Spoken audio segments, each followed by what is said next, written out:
I just want to say good morning to everyone. Once again, my name is Mariba Mack. I am a program manager at Dantes, and I have the benefit of managing the Kuder Journey program as well as the AST program. I am a big believer in the impacts of both of those programs. This morning, we have with us our esteemed team from Kuder Journey that will be doing a presentation for us this morning to help us better understand how to relate to our service members and how to provide them with a good counseling experience as far as it relates to the Kuder Journey program. So we have Paige McDonough, who is a fabulous presenter. If you were if you had the opportunity to attend CCME, back in January, you would have had the opportunity of seeing her live and in action.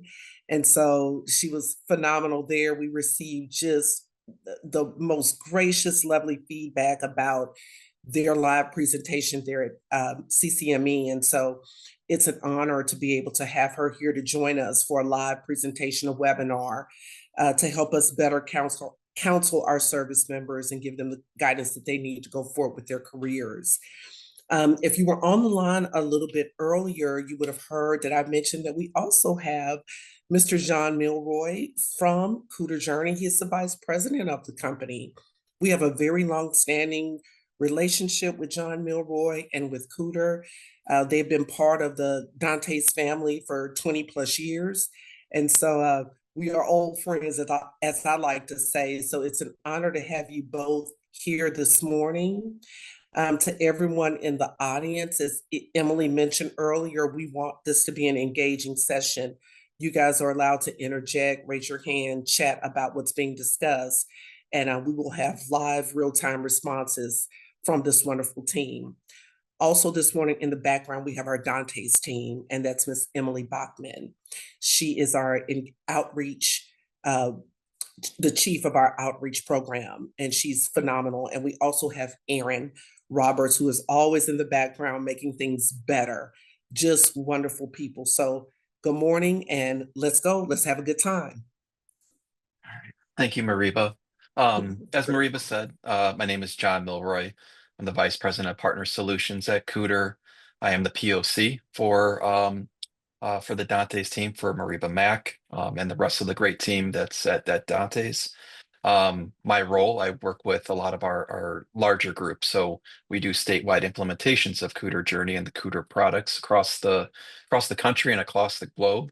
Been working with Kuder for just a little bit over 11 years and have been of the point of contact for Mariba and the Dantes team, just going on a little over 7, 8 years now. So it's been great to work with the Dantes team, and we're excited to go through the topic of today, the interpretation of Holland results, so you can best advise your service members.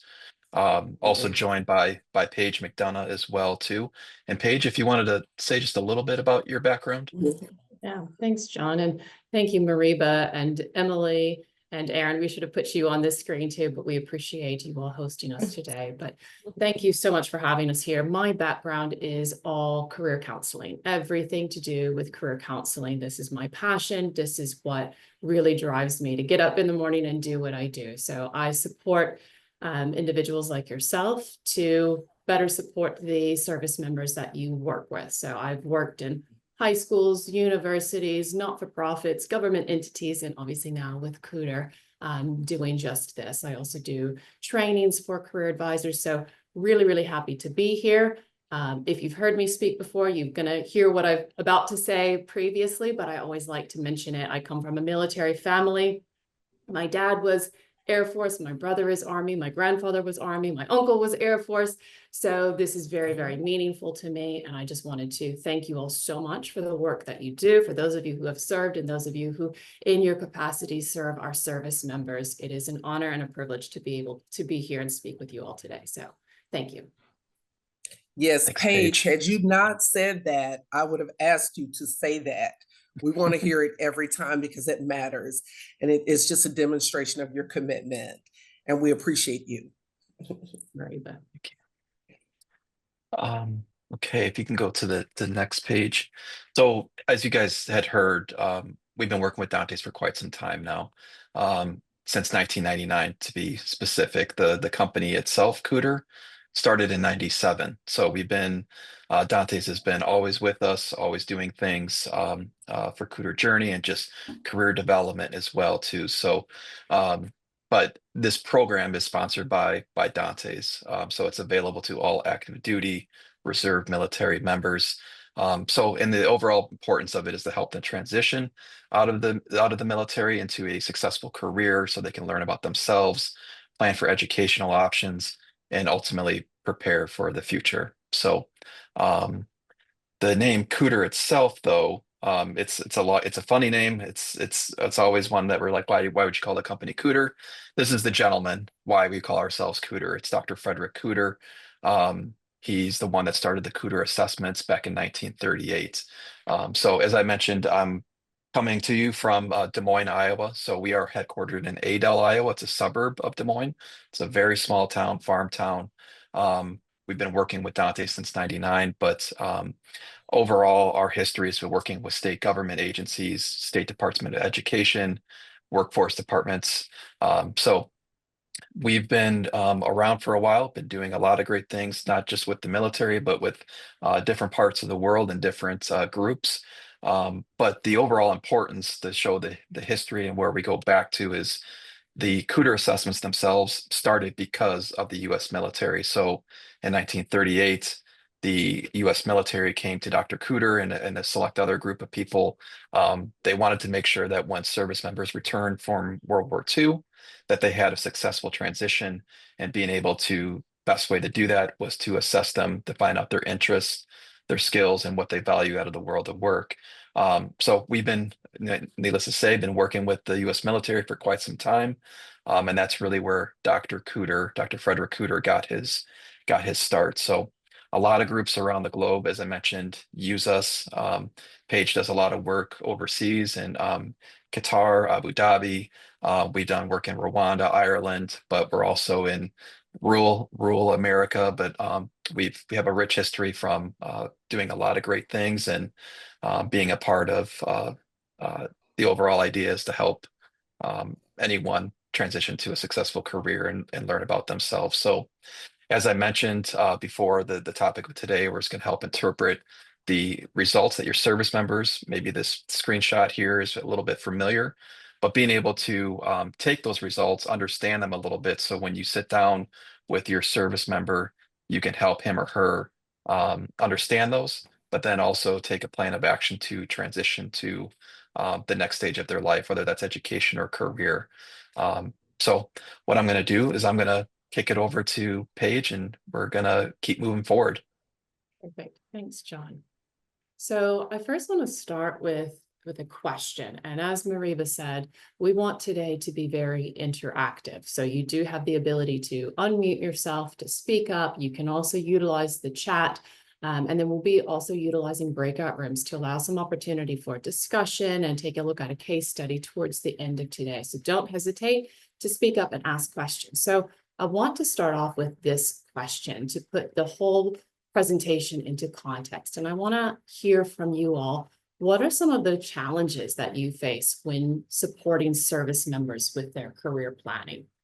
Welcome to unmute yourself or put it in the chat. What are some challenges you currently face?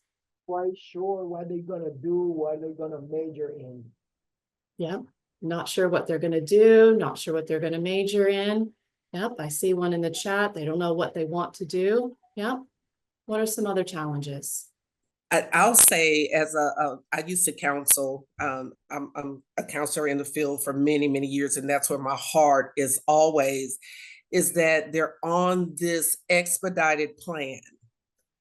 And this plan, and regardless of what it entails, that they feel rushed, and they feel the need to just check all these boxes instead of satisfying a deeper question within, like, how do you want to live your life? How do you want to be in the world?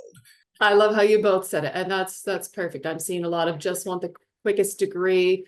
Career planning is not a value, so don't want to take the time to figure it out, just doing what others are doing. lack of understanding, the education needed for certain career fields. This one's really good. They're torn between pursuing what they want to do versus what they feel is needed to progress in their military career. So thank you for all of those challenges. These are common challenges that I hear with everyone I'm working with. And what I aim to do in today's session is to show you how Kuder Journey can really support you and your work with the service member to tackle some of these challenges, to tackle how do you support them to identify what they want to do? How do you then align their military career with their long-term career? So that's what we're going to look at a little bit today. I want you to think about, your unique challenges and how this Kuder Journey system and our webinar today might be able to support you in your efforts. So we're going to start off a little bit about Holland Theory. The reason we're talking about Holland's theory of vocational choice is this is what we structure the Kuder Journey system around, and it is one of the most widely utilized, globally researched theories in the field of career development that really makes it simplified for individuals to get a sense of direction. So addressing that challenge some of you mentioned, they don't know what they want to do, this will hopefully help. So what John Holland's theory of vocational choice is, in a nutshell, says you can classify individuals into 6 different types. And then similarly, you can classify work environments into those same 6 types. Now, logic says when a person of one personality type works in a work environment of the same type, they're going to experience career satisfaction. So helping an individual understand who they are and aligning that with a career path is really what that is. So again, addressing some of those challenges. How do you support a service member who just does what they hear other people are doing? This is one of those solutions, if you will, is using the Holland Code. So we're going to talk a little bit more about that. The 6 different categories that John Holland's theory are centered around, you see on this screen, this colorful hexagon. It is RIASEC, RIASEC, people say it different ways, doesn't really matter. The different categories are what's important. And what his theory states is that an individual will likely express 2 to 3 of these categories more prominently than the others. So for example, artistic is pretty self-explanatory. If someone is very creative, if they work in an environment that's very creative, likely they're going to experience career satisfaction. So interest is one of our strongest predictors of career satisfaction, and using this Holland Code helps an individual get a sense of direction. Where do they fit? So this is the theory in a nutshell. Won't go into it in great depths, just wanted to provide a little touch point on it, and then we're going to go into each of the Holland codes. Now, you might wonder, why does interest, or where does this Holland Code come into play in the greater scheme of career planning? This little graph here shows the career planning process. You see, career is at the center. We all know career is such a large part of our identity, and that's why you see that first circle is interest, values, and skills. So this is really what is important to that individual. This is that discover component that is at the top right. Once they kind of discover who they are, they'll then be able to progress through the career planning.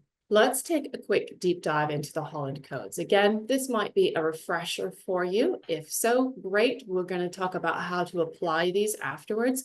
If it's new to you, perfect. You're going to learn something a little bit new. So again, in the Kuder Journey system, when an individual takes an assessment, they get their results mapped to a Holland code. So usually around 3 of those 6 letters. So I'm going to go through each of those 6. But before I do that, I always like to have a little bit of a quiz to get you thinking. And then I'm going to ask the answer after I cover those first 3 letters. So the first question I have for you, you don't need to answer right now. You won't probably know the answer.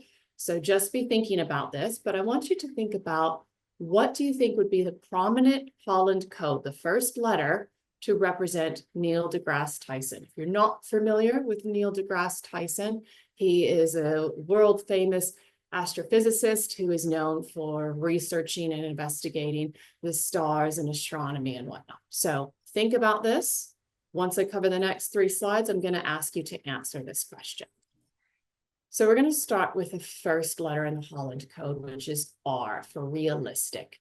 This means these people who have R as their first letter are considered our doers, meaning they like to work with their hands, with tools, with equipment, with animals, maybe in sports. They are the opposite of a desk job. So these people don't want to be sitting at a desk. They might want to be outside, working in agriculture, working with machinery, with equipment, and so forth. Characteristics of people with this as their first letter, they tend to be very practical and down to earth. So these are realistic. Next letter is investigative. These are our thinkers. Now, that doesn't mean that the rest of the codes aren't thinkers. It just means these people, this is what they thrive on. They want to research things. They want to investigate. They want to uncover why there might be waves in the ocean, for example, or discover a new medicine. So these people are the typical type that you would think are researchers. They have strong skills in math, science. They tend to be very, very curious, studious, and independent. So investigative are thinkers. Okay. Next letter is A for artistic. Again, this one's pretty self-explanatory, but artistic are our creators. They like to work in environments that are free from routine, maybe flexible work schedules. They like to express their creativity. Maybe that's through graphic design. Maybe it's through theater set production, different ways that they can express their creativity. So these individuals tend to be very free thinking and naturally creative. So coming back to my question at the start, Neil deGrasse Tyson, famous astrophysicist known for researching the field of astronomy and his developments in that field. What do you think would be his prominent Holland code, his first letter? Perfect. Excellent. If you said investigative, you are correct. So he's a researcher. This is what he does.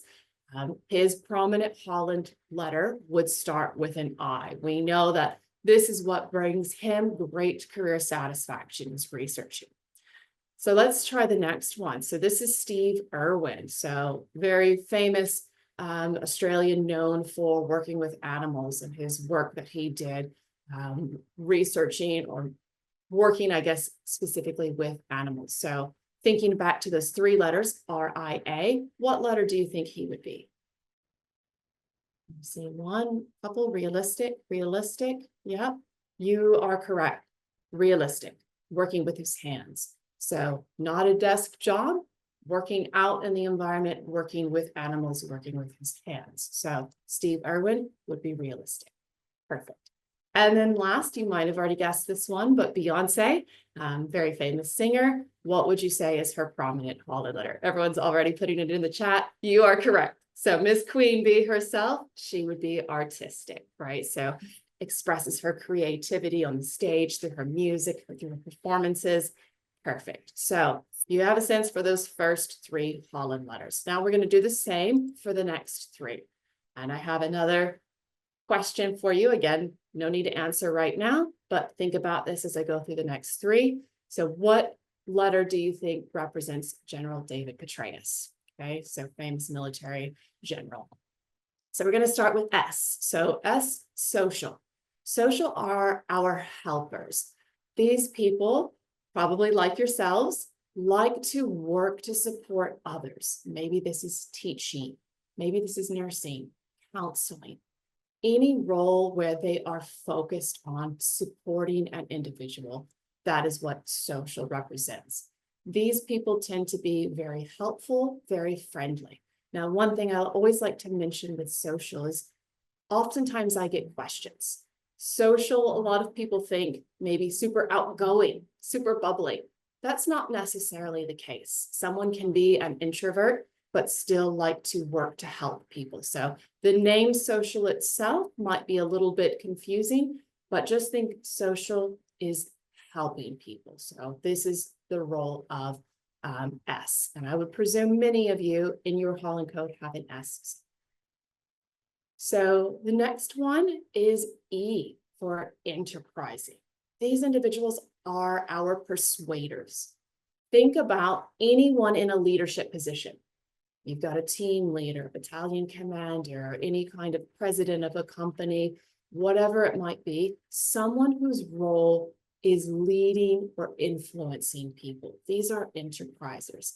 This might also be individuals who might like an occupation in sales. They're trying to convince someone to buy something. They might also enjoy an occupation in law, trying to convince the jury of something. So enterprising, people who are persuading individuals or in leadership positions. Now, these individuals tend to be very ambitious, very outgoing, energetic, and self-confident. So these are our really outgoing types. So that's enterprising. And last but not least is C for conventional. These are our organizers. And if you're not a C type, we really need these C types to support us and help us stay organized. These individuals really like things structured and in an orderly manner. So you can think about this as the opposite of creative. So someone who wants, this is step 1, this is step 2, this is step 3. These people are very, very detail oriented. Think about people who work in finance, as an accountant. We want them to be really, really detail oriented. We don't want to have to pay more than we need to. We need that attention to detail. So conventional are our organizers. They're very dependable, very detail oriented, and very responsible. I love the comments. I am not C. I hear you. And again, you can see why we need people of all types, because those of us who aren't C, we need these people. We need their support, Yes. right? Yeah, Paige, we need for all the C's to come to the front of the room. Please. Exactly. Please raise your hand, Yeah, so we can just get your avail support. yourselves. We need you. Exactly. 100%. All right, so same as before, we're gonna just identify what you think would be their first Holland letter. So David Petraeus, General David Petraeus is first. What do you think would be his first Holland code? Seen some E's, some C's, E's, yep. So what I'm seeing is that people are thinking of, hey, maybe he's got a couple of Holland codes, and you're absolutely right. Those who said both E and C, you're probably correct. We're going to say his prominent Holland letter would be enterprising, because he was a general responsible for leading a very large group of people. So that is strongly associated with that E. Those of you who said C, also probably correct. Within his role, there's certain processes he probably needs to follow. So C could be in his Holland code, but we're going to say E is probably his first most prominent Holland code. How about Malala in the middle there? So we know Malala is known for her advocacy in supporting individuals and supporting human rights. What would we say is her Holland code? Seeing some S's come in. Great. Yep. Perfect. 100%. Social. She likes to help people. That would be her prominent Holland code. And then let's look at Marie Kondo on the right there. If you're not familiar with Marie Kondo, she is very well known for her organizing tips. Even has a line of products out that support people who, like myself, need a little structure with organization. What would you say is her Holland code? Yeah, perfect. C. She's very conventional. So she likes those very structured, very organized type of approaches. So perfect. So this gives you a sense for what these Holland codes mean. Now, again, whenever you're working with an individual, they go through the assessments in Kuder Journey, it will provide them a result, usually 3 letters, might be SAI, for example. Your role when you're advising your service members is to kind of explain this to that individual. What does that mean? What does it mean that I'm social? That's my first letter. Supporting that individual to understand what their code means and how we're going to apply it in career planning, which we're going to get to next. So this is just a screenshot of what you would see in Kuder Journey. Now, in the chat real quick, drop in, have you taken these assessments in Kuder Journey yourself? Or have you had any experience with them? Just yes or no. No right or wrong answers, just curious. Yes, perfect. No, okay, yes, perfect. Those of you who have, great. You've got a sense for what to expect. If you haven't had the opportunity, reach out to us, reach out to Dantes. We'd be happy to support you to go through these so that you get a sense for what your service member can expect to go through. They would conduct and complete these assessments and get that Holland code, which again, we're going to talk about in the next bit about how to apply that. This is really, really a valuable tool. Now, what I want to also mention about the assessment before we talk about how to apply those Holland codes is, as we just went through that exercise where I put on the screen, what Holland code do you think Beyonce is? We are making our best guess. You can do the same with your service members. However, when they take this assessment, it is backed by research. So at Kuder, we have psychometricians on our faculty whose role is to actually review every single item that is asked in this assessment. They ensure that it is reliable, it is valid, it is free of bias, and they do extensive monthly or multiple months review of this assessment.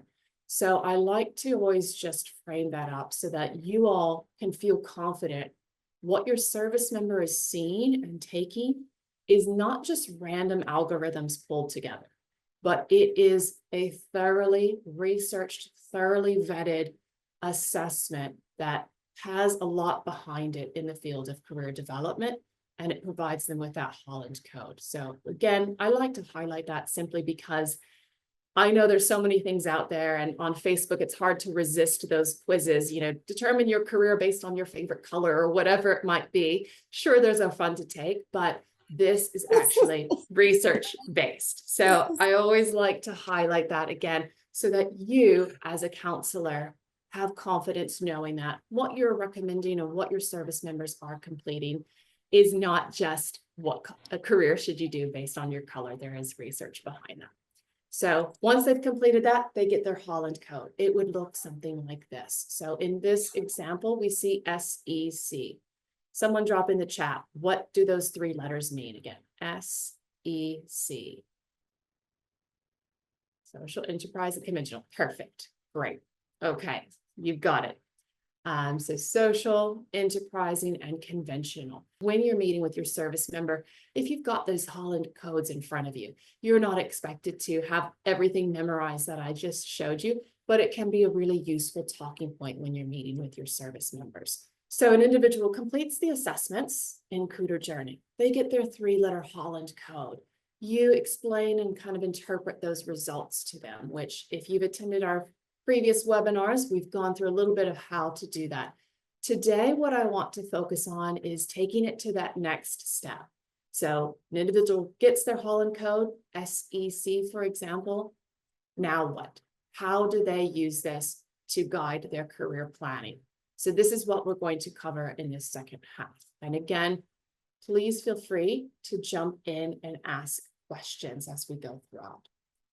So an individual has their Holland code.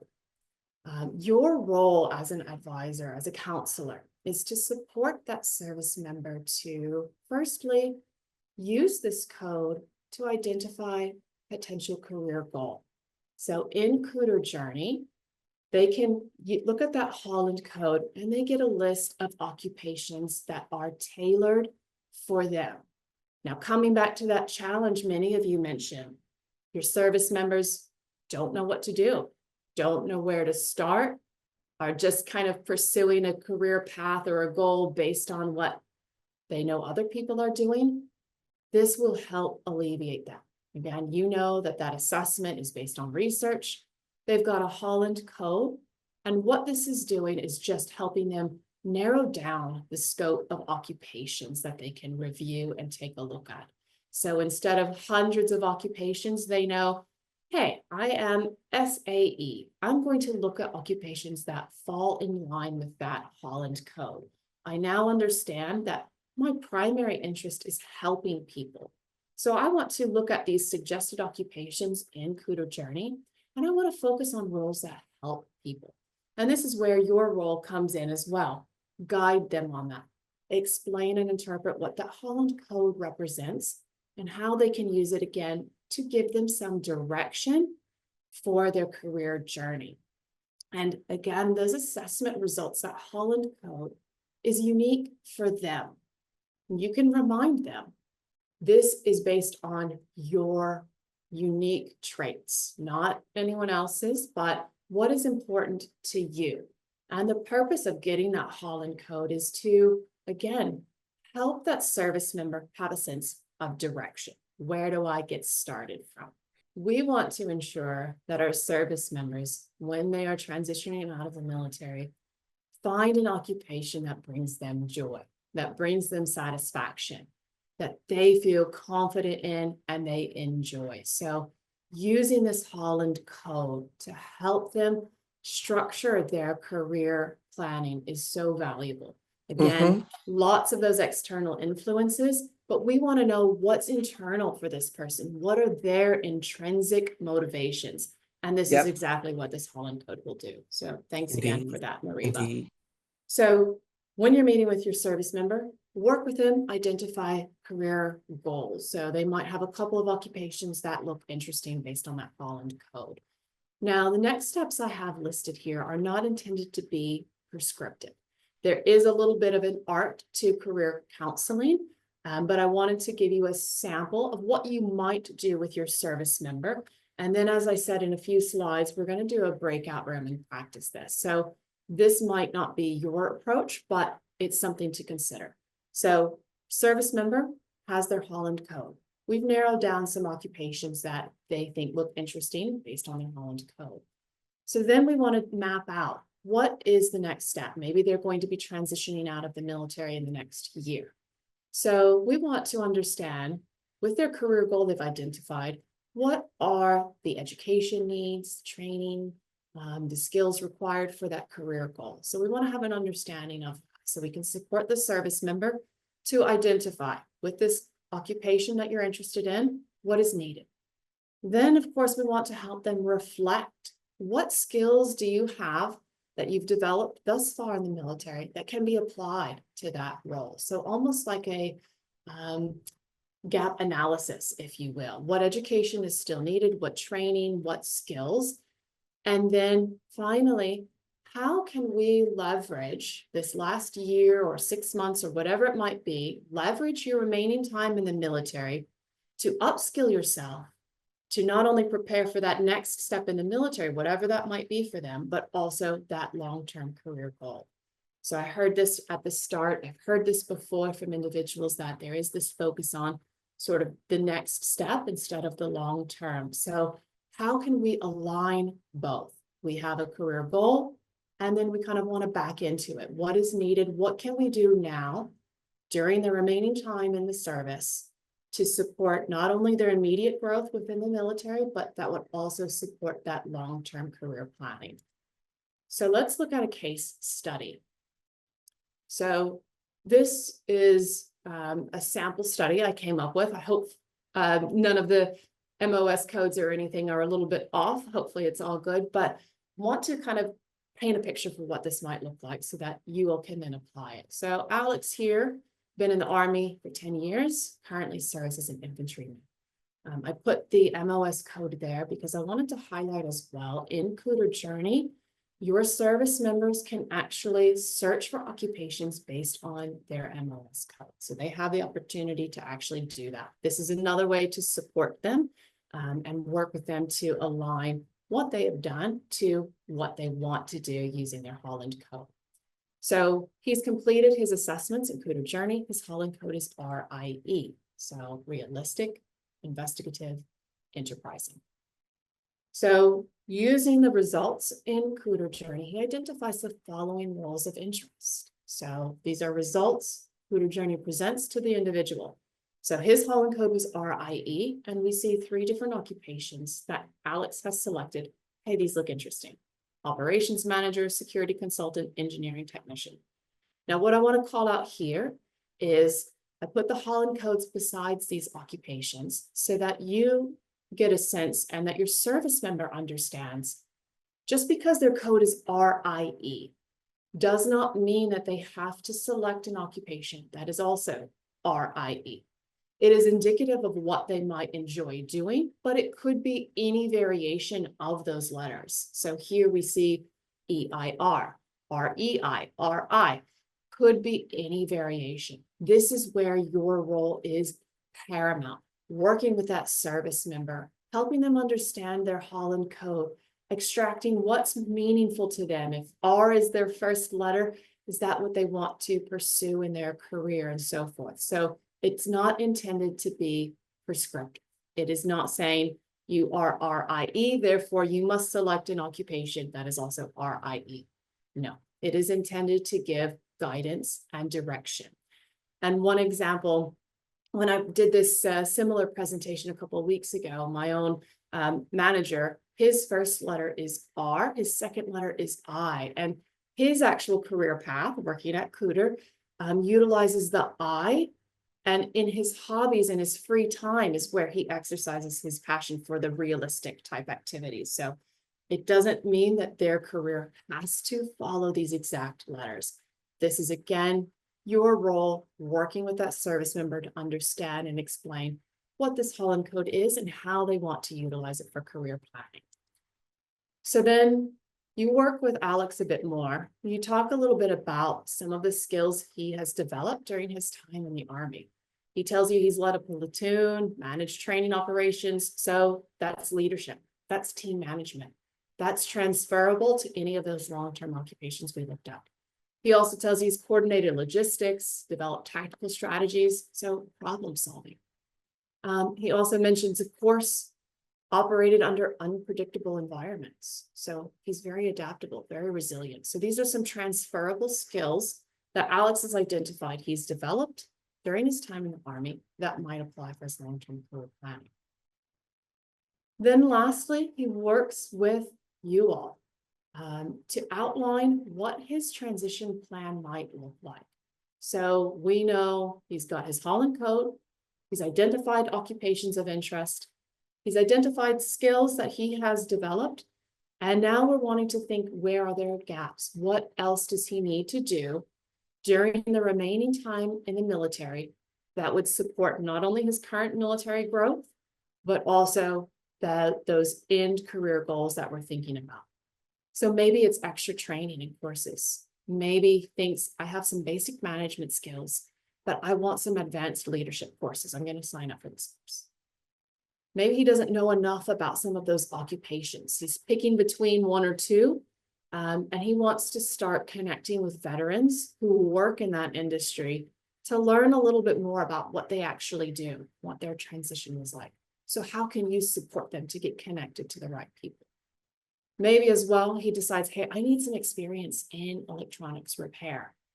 This will also support my next, move in the military, as well as that long-term career goal. So how can you get him signed up for any sort of technical courses? So this is sort of that action plan, if you will. You were working with that service member to identify what can you do now that will not only support your military career, but also your long-term career goals.